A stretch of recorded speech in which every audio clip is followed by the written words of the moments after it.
I've written a couple of National Register nominations for similar kinds of factories that were built anywhere from 1850 to 1922, and the designs just didn't change. This one is an especially good example of the sawtooth roof.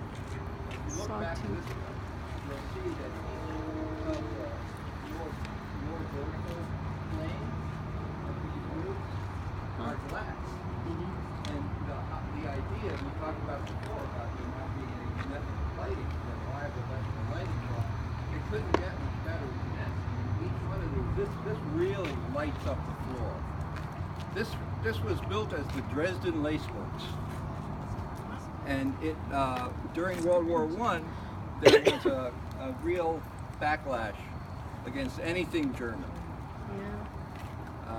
Including my German uncle who ran a store in Baltimore. That's what but there was a big backlash. So there was, he changed the name to Connecticut Lace Works, the man who owned it. It was a subsidiary of the German company.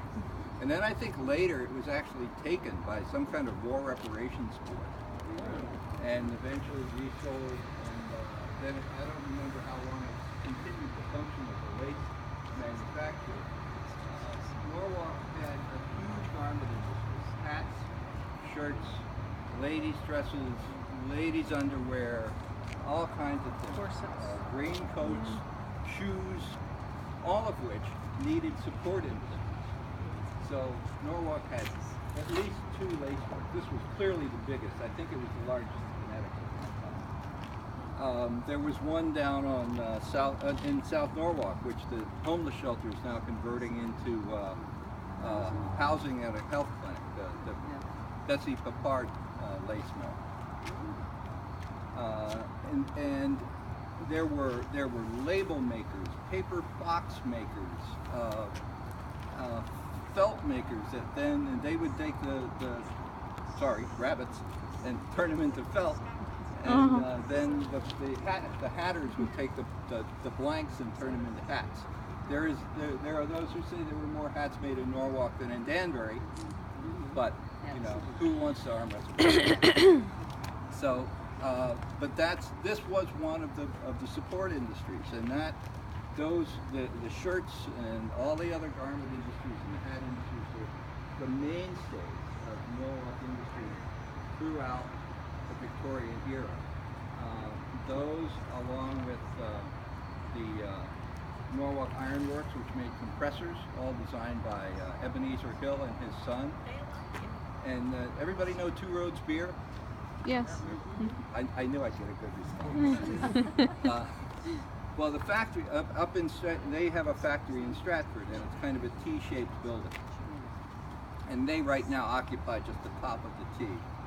And the base of the T is the Norwalk Compressor Company. They moved there from Washington, from the Norwalk River in Sona, where the ironworks apartments are. Oh wow! And they are still using some of the molds. They're certainly still using some of the designs for compressors that Ebenezer Hill, whose money built that yellow church that we passed. It's all connected. They're still using the designs, and they even have molds from the 19th century that they still use. Wow. So Norwalk Norwalk industry really is felt all over the world and has been for a very long time. We don't make garments anymore, and we don't even make that stuff anymore here. But Norwalk stuff is actually still made someplace else. And this is a real example of the kind of buildings that all those people in those worker houses came to work in. In fact, you'll notice that most of those houses are very near because of and they certainly didn't have horses and carriages. So everybody walked to work. And they walked to work into these buildings. Behind this is another structure exactly the same, right? Parallel to this one. Is that also the lace factory? Yeah. Both of them. Yeah, the whole thing was the lace factory. It was big. I mean, it exported, I think. But I mean, it certainly wasn't just from Norwalk. There's a huge chimney. This is left over from this, and that are left over from the Braswell Antique Gallery. Oh. Yeah.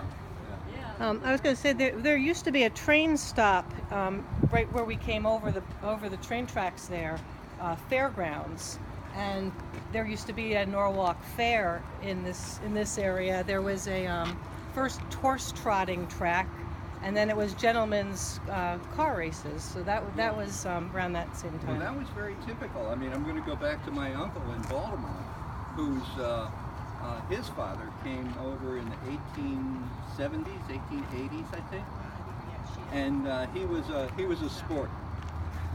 As my aunt used to say, he liked he was involved with fast women and slow horses. And he used to race his horse and buggy at Pimlico, the racetrack where they had the Preakness, because it wasn't that far from there.